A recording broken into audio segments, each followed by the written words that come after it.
নমস্কাৰ আজি মই আপোনালোকৰ বাবে এটা অতি দৰকাৰী ভিডিও লৈ আহিছো আপোনালোকে স্কিপ নকৰাকে ভিডিওটো চাব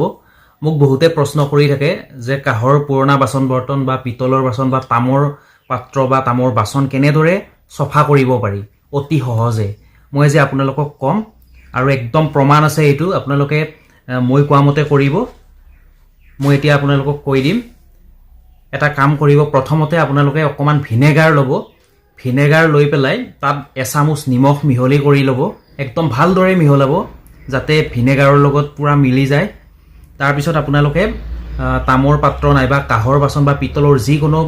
যেতিয়া বহুত দাগি হৈ যায় বহুত যেতিয়া লেতেৰা হৈ যায় তেতিয়া আপোনালোকে সেই তাৰ কাপোৰ এখনত লৈ পেলাই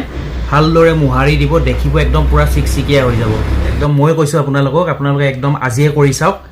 আৰু ভিনেগাৰ যদি নাপায় তাত নেমু টেঙা হলেও হৈ যাব নেমু টেঙাৰ লগত আপোনালোকে নিমখ মিহলাই কৰিব আৰু তাৰ পিছত কিন্তু আপোনালোকে এটা কাম কৰিব লাগিব ফুটছাই নাইবা যিকোনো বাচন ধোৱা সাবুনেৰে ভালদৰে বাচনখিনি ধুব ধুই পেলাই ৰদত ভালদৰে শুকাব যাতে পানী লাগি নাথাকে তাৰ পিছত দেখিব আপোনালোকৰ বাচন একদম চিকচিকিয়া যদি মোৰ ভিডিওটো সঁচাকৈয়ে ভাল লাগিছে অনুগ্ৰহ কৰি এটা লাইক কৰিব শ্বেয়াৰ কৰি দিব যাতে বেলেগেও গম পায় আজিলৈ ইমানেই ধন্যবাদ